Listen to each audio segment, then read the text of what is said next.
Yan, nakikita nyo yung dumi. Yan o. Yan. Kailangan na medyo linisan yan. Dito ba rin sa loob?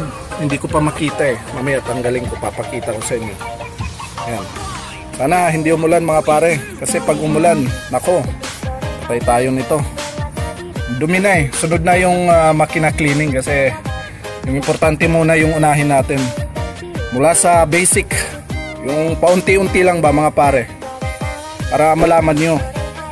Kung hindi pala kayo sure mga kaibigan, pag hindi kayo sure tanggalin, picturean nyo muna para alam nyo kung saan nyo ikakabit uli. Pag hindi kayo sure, okay? Yung mga halimbawa, mga connector dyan, mga hose dyan, picturean nyo bago tanggalin para alam nyo kung paano ibalik uli. Okay? Short way na ho natin uli mga kaibigan.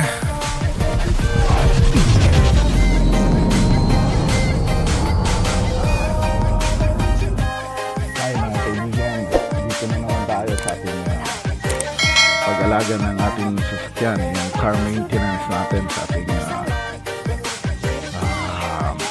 GC or sa ating grupo para malaman natin yung basic maintenance. Okay? So ngayon, yung ating topic ngayon ay paano linisin yung MAF or mass airflow ng ating sasakyan. Diyan ho kasi nagdidepende yung idling ng sasakyan nyo. So, kailangan natin i-check. Okay? Of course, so, una natin gawin, gawin ng dati. Buksan ang hood. Okay?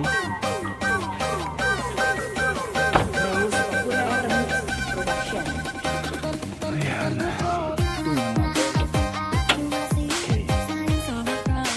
Okay. Kaibigan.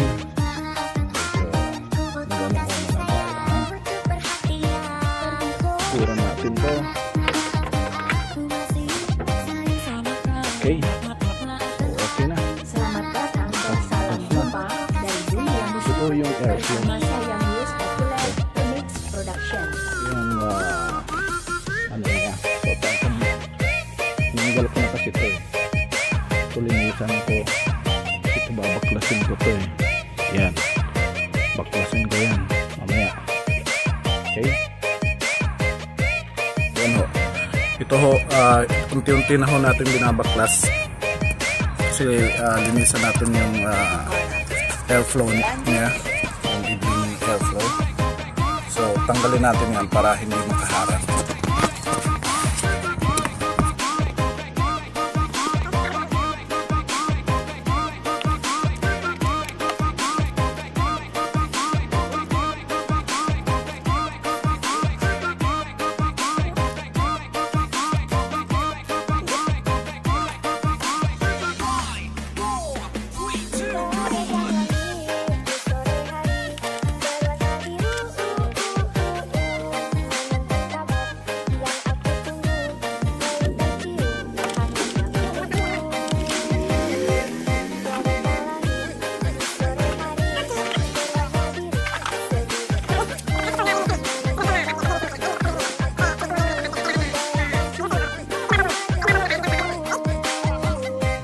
Okay, so ito ho, tinanggal natin ho.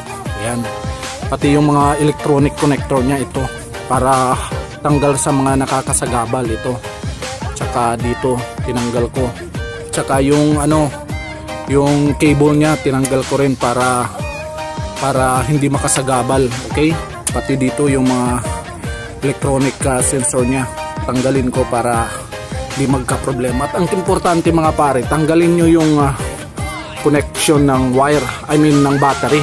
Baka mag-short or short circuit nga. So delikado. Okay, tanggalin nyo kahit yung positive or negative. Okay na yan. Okay, so mula dito pataas tayo mag-cleaning hanggang dito. Ito tinanggal ko na eh. So madali lang yan kasi 2 bolt lang yan eh. Tanggalin mo, tapos sprayan mo ng throttle cleaner or sa akin carburetor eh. Carburetor cleaner kasi wala akong nakita eh. Yan, so i-short way na lang ho natin para hindi tayo magtagal. Okay? Hoy, sana hindi umulan. Nahirapan tayo nito Baka biglang umulan. Yan ho, natanggal na ho natin mga kaibigan. Yan, lilinisan ho natin mula dito. Yan. Tapos dito na. Ito. 2 bolt lang to. Dito ang mahirap kasi marami kang tatanggalin eh. Dito. Yan, nakikita nyo yung dumi. Yan oh. Yan, yan. Kailangan na medyo linisan yan. Dito pa rin sa loob. Hindi ko pa makita eh. Mamaya tanggalin ko, papakita ko sa inyo. Yan. Sana hindi umulan mga pare. Kasi pag umulan, nako, patay tayo nito. Dumi na eh. Sunod na yung makina cleaning kasi yung importante muna yung unahin natin. Mula sa basic, yung paunti-unti lang ba mga pare. Para malaman nyo. Kung hindi pala kayo sure mga kaibigan, pag hindi kayo sure tanggalin, picturean nyo muna para alam nyo kung saan nyo ikakabit uli. Pag hindi kayo sure, okay? Yung mga halimbawa, mga connector dyan, mga hose dyan, picturean nyo bago tanggalin para alam nyo kung paano ibalik uli. Okay? Short way na ho natin uli mga kaibigan. Tanggal na ho natin, kinaberan lang muna natin, baka malaglagan ng piyesa. So ito na, tingnan nyo naman yan mga kaibigan oh. Barado, ayan oh.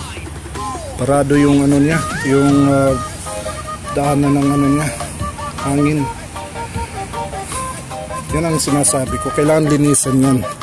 Ito oh, tingnan nyo, ang sobrang dumi. Ayan, para malinis, para maklaro. Yan oh, tinanggal ko na dyan. Yan. Para makita nyo mabuti. Ayan. Mula dyan, pataas yan. Linisan natin hanggang dito. Tingnan nyo naman ang dumi mga kaibigan. No? Kaya medyo yung minor, pag tumataas at bumababa, ibig sabihin madumi na yan. So kailangan linisan. Basic lang din to. Madali lang to. Kailangan lang mayroon kayong cleaner, spray cleaner tulad nito. Pakita ko sa inyo yung spray cleaner ha. Ito, may nabili kasi akong spray cleaner eh. Saan ka na? Yan. Para dyan yan. Carburetor choke cleaner. So dyan, linisan natin yan. Sobrang daming dumi mga kaibigan. Yan o. Kaya pala. Okay, so i-fast forward ho natin ha. Kita nyo. Sakayan ho natin.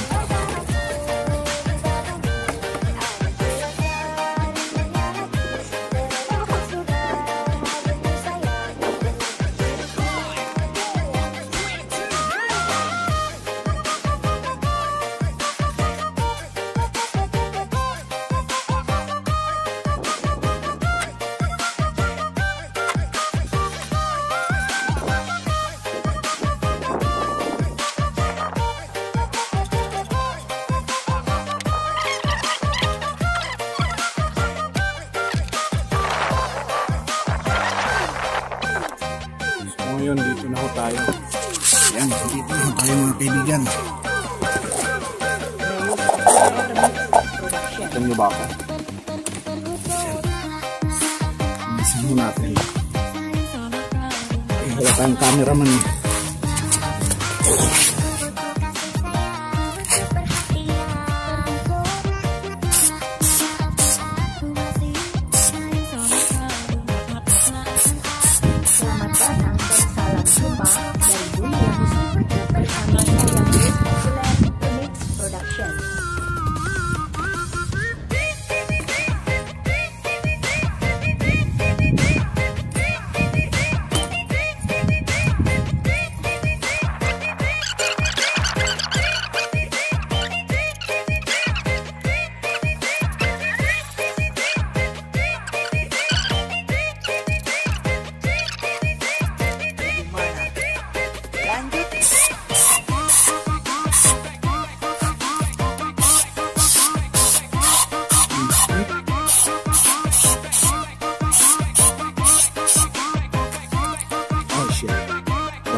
Gas.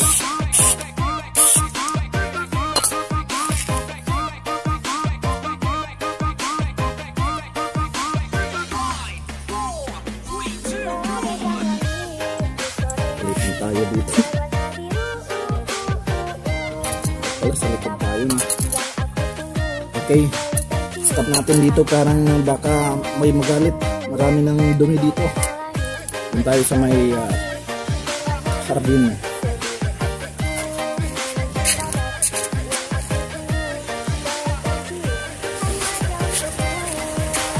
Oh yeah. Okay, doon tayo sa may damuhan para hindi maano yung dumi, hindi halata. Doon tayo sa damuhan. Itong carburetor cleaner natin medyo marumi, so kailangan linisin natin. Kaibigan, mga friend, tanggalin natin to para malinisan din.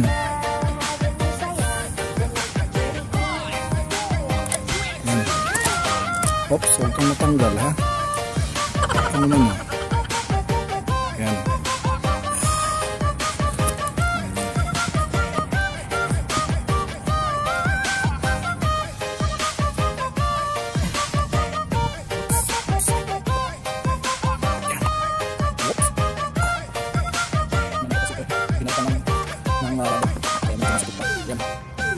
Sensor niya yung parang palito, yung parang sa gusto. Yan, sensor niya yan. Yan yung sensor niya. Kung may mechanical siya sa bigay, kailangan yung sensor natin. Diba? Yan. Yan ho. Mga kaibigan ha. Okay.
Kaya ako, minsan nagbabayad ako pag natatamad na ako eh. Kasi, unang-una, sa Pinas hindi naman masyadong mahal. Dito lang talaga ako na talagang pinalikot ko ng mag-isa kasi mahal kasi yung bayad eh. Kaya kailangan tirahin na natin bago tirahin kanila. Kasi tinitira ka dito pag alam nilang foreigner ka.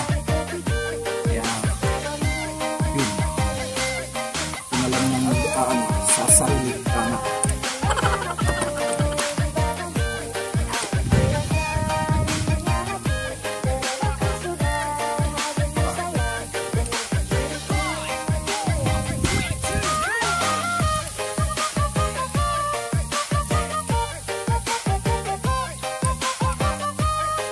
na ho mga kaibigan, naibalik na ho natin. So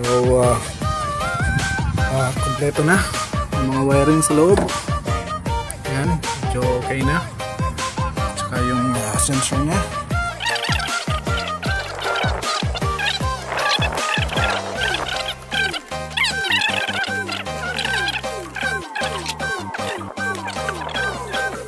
So dito na lang ho tayo nagtatapos sa ating basic maintenance mga pare.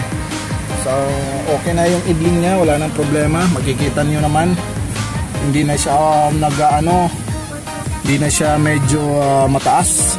So standby na siya. I-focus natin para malaman nyo. Ayan.